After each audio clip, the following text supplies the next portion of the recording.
Hello friends, welcome to Study Route. मैं हूं अजय कुमार। आज का हमारा टॉपिक है देसी रजवाड़ों का भारत में विलय। जैसे ही हमारा देश आजाद हुआ 15 अगस्त सन 1947 को, हमने ये देखा कि किस प्रकार से भारत जो है विभिन्न प्रकार के रजवाड़ों में बटा हुआ था। भारत के अंदर कुल मिलाकर 565 रजवाड़े थे। जैसे ही देश आजाद हुआ, उसके बाद आजादी के बाद और उससे पूर्व ही एक तरीके से देखा जाए तो इन सभी रजवाड़ों को यह छूट दी हुई थी कि या तो वो अपने आप को स्वतंत्र रख सकते हैं या फिर भारत के अंदर शामिल हो सकते हैं या वो सीधा पाकिस्तान के अंदर शामिल हो सकते हैं। वो उन्हें पूरी तरह से छूट दी गई थी। लेकिन एक हिसाब से देखा जाए तो ये जितने भी रजवाड़े थे ये भारत के सभी रजवाड़े थे।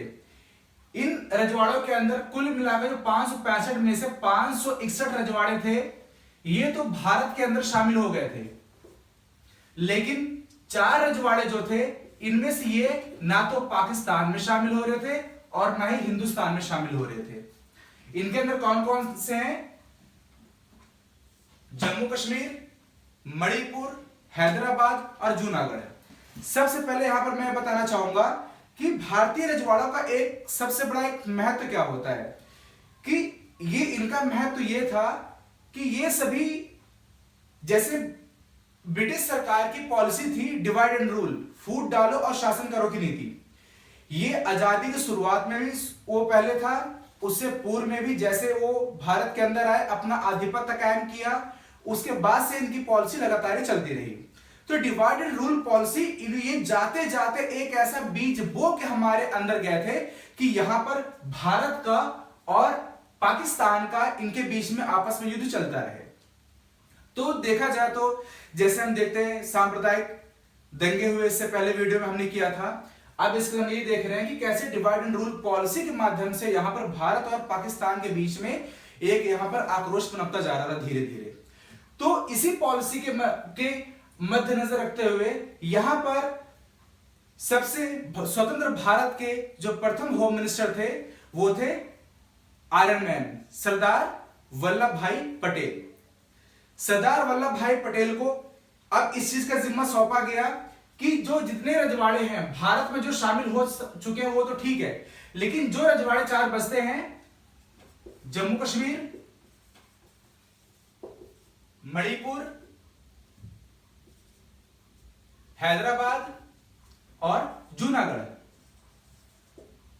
ये सभी इन रजवाड़ों का भारत में किस प्रकार से विलय किया जाए। यदि वो अपने आप को स्वतंत्र घोषित रखते हैं, स्वतंत्र रहते, चलो एक हद तक बात ठीक है, लेकिन जब उन्होंने क्या किया, ना तो अपने आप को स्वतंत्र रखा और उन्होंने क्या किया, धीरे धीरे इस प्रकार से उनके ऊपर या तो संकट किसी प्रकार से आता चला गया या फिर उन रजवाड़ों ने क्या किया, पाकिस्तान का किसी न किसी तरीके से फेवर करना शुरू कर दिया था। तो सबसे पहले मैं यहां पर बात करूंगा कि जम्मू कश्मीर की बात करूंगा। यहां पर जम्मू एंड कश्मीर किस प्रकार से भारत का एक अभिन्न अंग बना।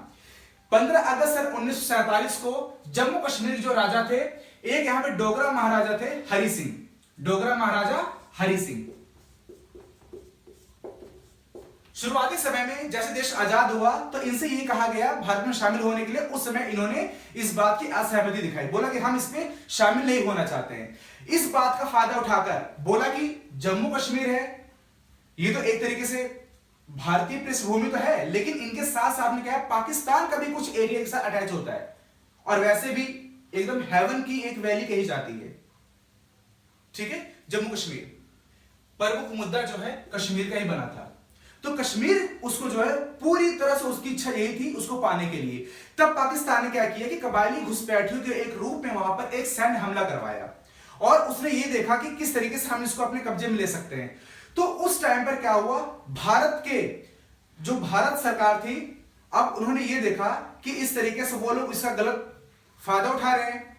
तो उसी टाइम पर जो राजा हरि सिंह थे उन्होंने एक अपना प्रतिनिधि बना करके उस टाइम जो शेख अब्दुल्ला है उनके जरिए भारत सरकार से मदद मांगी और उनको क्या किया, दिल्ली भेजा। बोला कि जाओ और यहां पर हम तुमसे मदद चाहते हैं कि तुम इस तरीके से हमारी मदद करो, नहीं तो हम जम्मू कश्मीर अपना खो देंगे। और इस तरीके से फिर जो शेख अब्दुल्ला थे वो हरि सिंह के प्रतिनिधि नाम उनका था शेख अब्दुल्ला।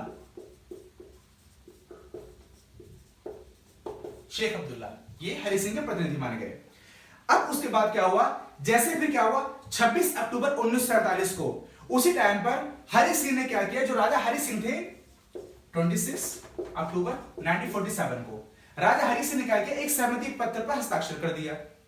बोले कि ठीक है अब हम क्या करेंगे, हम भारत का अभिन्न अंग बनने के लिए हम तैयार हैं। इसलिए उन्होंने क्या किया, इस पर इस सहमति पत्र पर उन्होंने एक हस्ताक्षर कर दिया। अब हरि सिंह ने क्या किया, 5 मार्च 1948 को एक लोकप्रिय सरकार की या एक लोकप्रिय जो सरकार थी उसकी घोषणा के जरिए उन्होंने क्या किया कि प्रधानमंत्री शेख अब्दुल्ला को वहां का प्रधानमंत्री के रूप बना दिया। अर्थात इस टाइम पर क्या हुआ, 26 अक्टूबर 1947 को ये विलय पत्र पर, भारत में विलय पत्र पर साइन हो गया। और उसके बाद उन्होंने क्या किया, 5 मार्च 1948 को यहां पर शेख अब्दुल्ला को जम्मू कश्मीर का प्रधानमंत्री बना दिया गया। अब उसके बाद क्या हुआ, 1952 के अंदर यहां पर दिल्ली समझौते के माध्यम से क्या किया गया, जम्मू कश्मीर को एक विशेष राज्य का दर्जा दे दिया गया। कब दिया गया, 1952 में, कि अब जो है जम्मू कश्मीर यहां पे क्या है, एक विशेष राज्य का इसको दर्जा प्राप्त हो जाता है, विशेष राज्य का दर्जा। ठीक है, समझ गए, यहां तक तो ठीक है। लेकिन अब अभी एक जो लास्ट जो प्रोसेस है वो क्या हुआ कि जैसे यहां पर अब फाइनल तरीके से देखा जाए, फाइनल तरीके से यहां पर विशेष राज्य के दर्जे के साथ ही जैसे ही हुआ तो यहां पर 6 फरवरी 1954 विशेष राज्य के दर्जे के साथ ही इसको भारतीय संविधान के अंदर यह कहकर शामिल कर लिया गया कि अब यह भारत में शामिल हो गया। लेकिन विशेष राज्य का दर्जा दिया गया है उसको, उसे अपना अधिकार है अपना एक सभा बनाने का, अपना संवैधानिक व्यवस्था अपना वो तय कर सकती है। ठीक है, ये होता है विशेष राज्य का दर्जा। मतलब कि एक तरीके से भारत सरकार का एक तरीके से ये देखा जाएगा तो लीगली तौर पर वो तो है, लेकिन वो कानून अपना स्वयं बना सकती है। ठीक है, अब उसके बाद क्या हुआ, यह घटना हमें बहुत अच्छी तरह से याद होगी, अभी 2019 की है, डेट याद है आप लोगों को, 5 अगस्त 2019, 5 अगस्त 2019 को क्या हुआ था, एक तरीके से राष्ट्रपति ने यह घोषणा की थी कि अब यहां से धारा कौन सी, जो अनुच्छेद यहां पर था, अनुच्छेद 370 सुने रहते होंगे, अभी 2 साल पहले की, 1 साल पहले की, 2 साल पहले की बात है। ठीक है, तो उस टाइम क्या हुआ, राष्ट्रपति ने 5 अगस्त 2019 आर्टिकल 370 को भारत के राष्ट्रपति ने घोषणा यह की कि अब जम्मू कश्मीर जो है उससे विशेष राज्य का दर्जा खत्म किया जाता है और वह जो होगा भारत में अब पूर्ण रूप से शामिल होगा, अर्थात संवैधानिक व्यवस्था अब यही चलाई जाएगी उसकी। ठीक है, तो इस प्रकार से यहां पर जम्मू कश्मीर ये भारत में शामिल हो गया। ठीक है, अब इसके बाद हमारा जो है नेक्स्ट हम ये देखने जा रहे हैं कि हैदराबाद हमारा किस प्रकार से शामिल हुआ।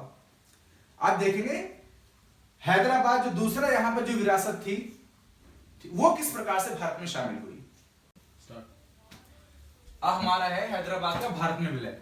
हैदराबाद किस प्रकार से भारत में विलय हुआ कि जैसे विलय की एक प्रक्रिया थी, यदि देशी रजवाड़ों को भारत में शामिल करना है तो उसके लिए एक सहमति पत्र था, उस पत्र का नाम था instrument of accession.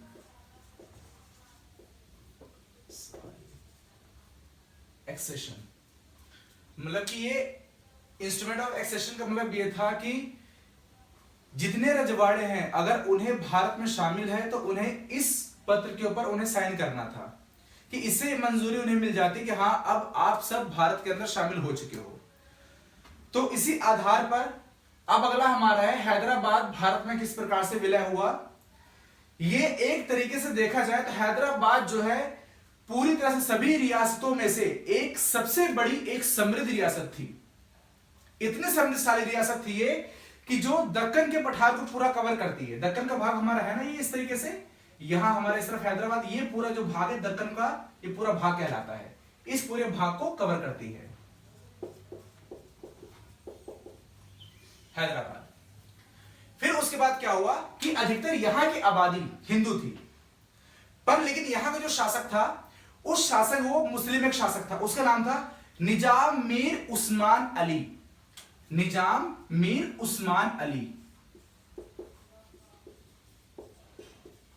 Mir Usman Ali यहां के, ये मुस्लिम शासक थे, और यहां की अधिकतर आबादी कौन सी थी, वो हिंदुओं की थी।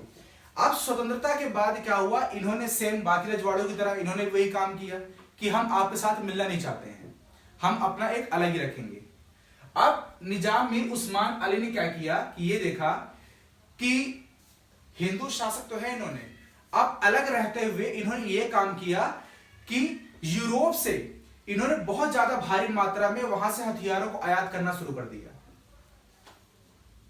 जब वहां से इतनी मात्रा में आयात किया इन्होंने, तो क्या किया, जो यहां की हिंदू प्रजा थी, हिंदू प्रजा को कष्ट पहुंचाने लगे। इस बात को देखा नहीं गया, लेकिन फिर भी पूरी कोशिश की यहां पर सरदार वल्लभ भाई पटेल ने इसको शामिल करने के लिए, लेकिन फिर भी ये किसी भी प्रकार से नहीं माना। कूट रचित प्रकार से या अन्य प्रकार से जितने भी प्रयास होते हैं, शाम दाम दंड भेद सब अपना लिए इनके प्रति, लेकिन फिर भी किसी एंगल से मानने के लिए तैयार नहीं था। अब उसके बाद क्या हुआ कि कारण इसका यह था कि इससे पूरी तरह से निजाम मीर उस्मान को किसका पूरा एक सपोर्ट मिल रहा था, जिन्ना का। जब जिन्ना का सपोर्ट मिल रहा है तरीके से, पूरी तरह से पाकिस्तान का पूरा सपोर्ट है इसके पास, तो क्यों करेगा ये। तो अब इस बात को देखते हुए ये देख रहा था, और उस तरह से भारत की मुश्किलें जो है लगातार बढ़ती जा रही थी, और किसी भी तरह से ये सरदार वल्लभ भाई पटेल की बात को नहीं माना, और हथियारों इकट्ठा करते गया ये। और उसके बाद क्या किया, सीधा जो इसकी हिंदू प्रजा थी, जैसे मैंने बताया कि यहाँ की आबादी सबसे ज्यादा किसकी थी, हिंदुओं की थी, और क्या हुआ, उनके ऊपर इसने अटैक करना शुरू कर दिया। अब सारी इस तरीके से प्रजा जो इससे नाखुश पूरी हो गई, और इस तरह से पूरी वारदातें करते करते 13 सितंबर 1948 को अब क्या किया, जब ये देखा सरदार वल्लभ भाई पटेल ने कि किसी भी एंगल से बात को मानने के लिए तैयार हो ही नहीं रहा है, तो क्या किया गया, उन्होंने ये एक ऑपरेशन चलाया, ऑपरेशन पोलो। ऑपरेशन पोलो किसने चलाया था, ये भारत सरकार ने चलाया था, किसी खिलाफ, हैदराबाद के।